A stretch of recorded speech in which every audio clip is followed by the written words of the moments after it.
myth, I have to hire a professional copywriter. The truth is, you can learn to be an amazing copywriter, and quite honestly, it's one of the most important skills that you use in your business. I literally copyright something every single day, unless I'm on vacation. It is one of the skills that I've invested into my education on that has brought the biggest return by far.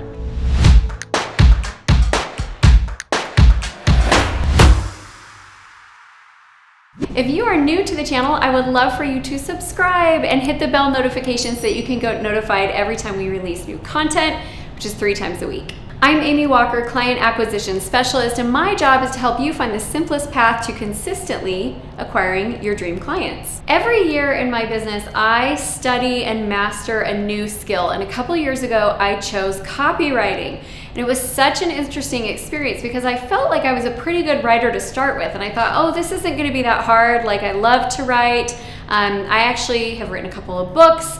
I write fiction, I blog, I've been blogging for years. I thought copywriting is not gonna be that big of a deal. And then I got into it and I realized there's so much that's different between copywriting and the writing that we all learned in school. And so I'm excited to dig into some of these principles and help you learn how to be more effective in your sales copy.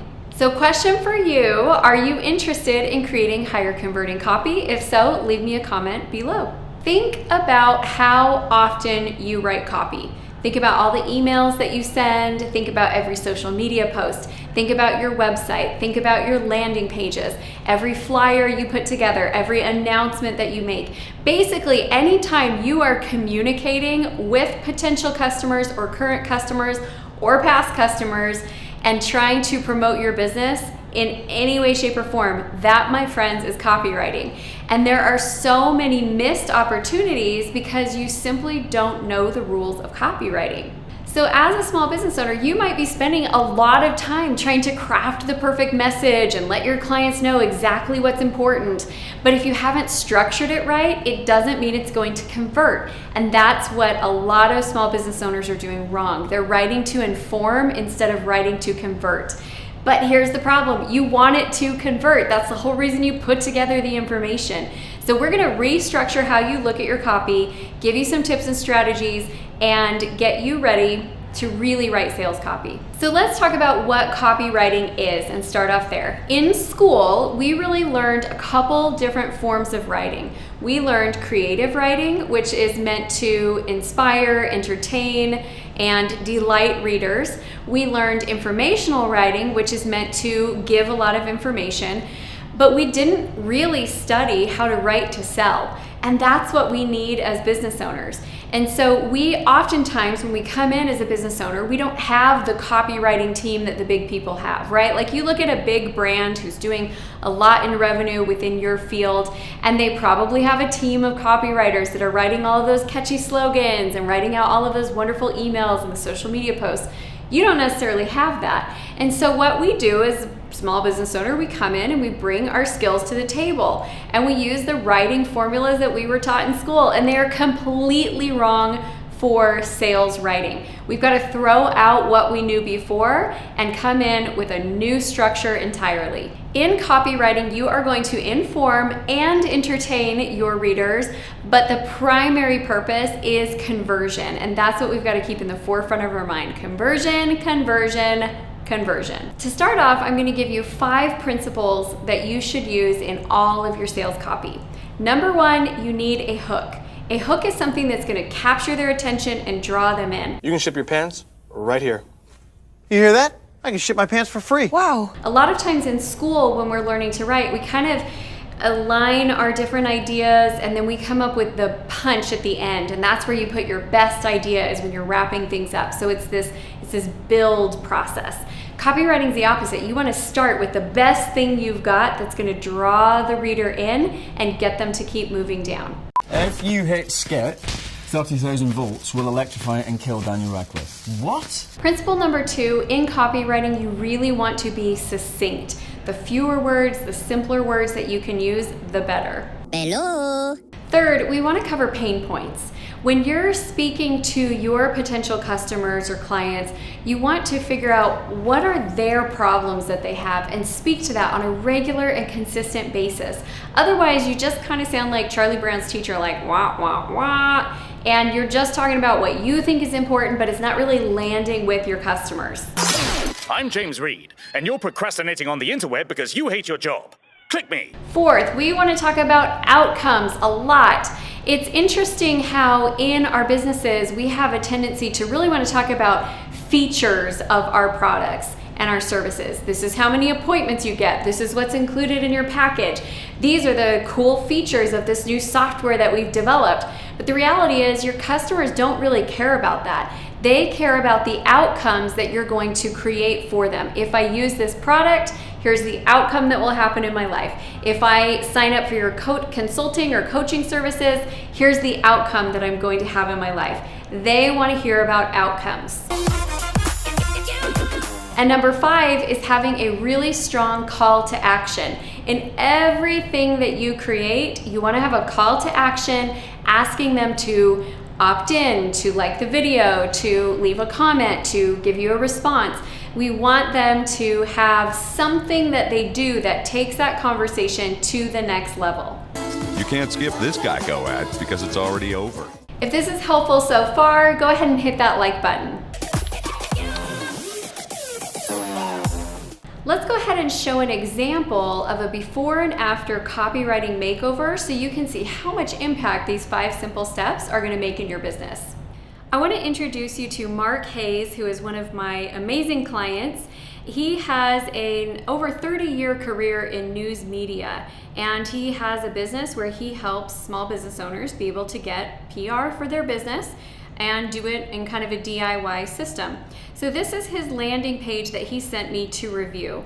It's a good looking page. The design is nice. Everything in there looks clean. But when we look at the hook in here is how to get media attention for your business or personal brand. Okay, I mean, it's not terrible. But then we go into course requirements, which I don't know about you, but I think that's probably the most boring part of all of it. Then we have a course description. This course offers a deep dive into the process of connecting with media professionals in order to connect and get the media coverage your brand deserves. Now, I always, when I'm reading someone's copy, I give myself an honest gut check of when would I skip and move on. And that's where I would have skipped and moved on. I would have read the first sentence, and then I would have felt like that was a long paragraph, and so I would have just moved on. Then we have the section of why you will want to take this course. Now that part appealed to me because it's got a bold heading. I do want to know why would I want to take this course. It's got bullet points in there, which makes it easier to absorb the information. And then what will I learn? That part is also really interesting to me. Who's it for? Maybe a little bit interested. And then about our instructor. So that's the before. Again, nothing terrible about it, nothing wrong with it. This is actually pretty good. I see this type of copy from a lot of small business owners.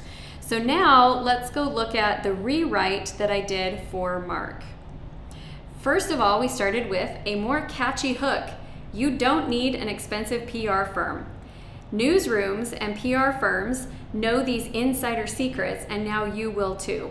So we started off with 2 hooks, one after the other. Then we go into some short benefit statements. Your business needs visibility. Your dream customers are out there, but they can't buy from you if they don't know you exist. In this course, I'm taking my 30-year career in news media and showing you exactly how newsrooms choose what stories to cover and what stories get deleted. I will take you through the step-by-step process for pitching the media. Traditional PR firms would charge you $3,000 to $5,000 per month for this service that you will build and implement in-house for a fraction of the cost. So if you notice this, we're doing really short little paragraphs so that they don't get overwhelmed by reading. Then we put in the course description, and again, we tried to just spice it up a little bit. This course offers a deep dive into the process of connecting with media professionals in order to get the media coverage your brand deserves. In this course, we'll give you the winning pitch blueprint and the small business media engagement system. we will give you the step-by-step process from targeting media outlets to following up with reporters. So I'm using bolded statements in here to capture your attention because guess what? We all know people don't like to read long paragraphs. Then we go into what you'll learn with bullet points, and we cleaned those up and made those a little bit shorter. Who is this course for? We took out the paragraph and just said in bullet points, here's who it's for. Then we put in the requirements because it's needed, but it just did not need to be at the top. And then we end with a call to action. Each element of the course teaches practical solutions to obtain media coverage that you can implement almost immediately. Sign up today to get your business or brand the coverage you deserve. So just taking those 5 simple principles, we are able to create a much more effective converting copy. So let's review. The primary purpose of copywriting is to convert. You can inform, you can engage, you can delight, you can entertain, but if you're not there to convert, then you're really missing the point of all this writing that we're doing in our business. You are going to want to put these 5 principles into every copy that you write. We need to have a hook. We need to be succinct in our writing and avoid long paragraphs and wordy sections. We need to speak to the pain points of our customers. We need to show them the outcomes that we can create for them. And finally, we always need to have a call to action. And as you take this into your emails, your Facebook posts, your landing pages, everywhere that you're writing, you will be so much more effective. If you're interested in copywriting, my guess is you're also interested in more leads and more sales, because really that's the whole purpose behind copywriting. So I'd love to offer you one of my favorite tools. It's called my Sales and Marketing Scorecard. What it will do is give you an assessment that you can take, and it will analyze your entire sales and marketing system, give you some pointers on what you need to do, and a really detailed report of what your system needs in order to go to the next level. So go ahead and grab that in the link below. Thanks so much for watching. If you are new to the channel, please subscribe. We love our viewers and love hearing from you. And if you haven't done it yet, come on over to our private Facebook group. It's called Acquire, and it's a great place to connect with like-minded entrepreneurs and ask your questions and even create some networking opportunities. All right, that's it everyone. Thanks so much for watching.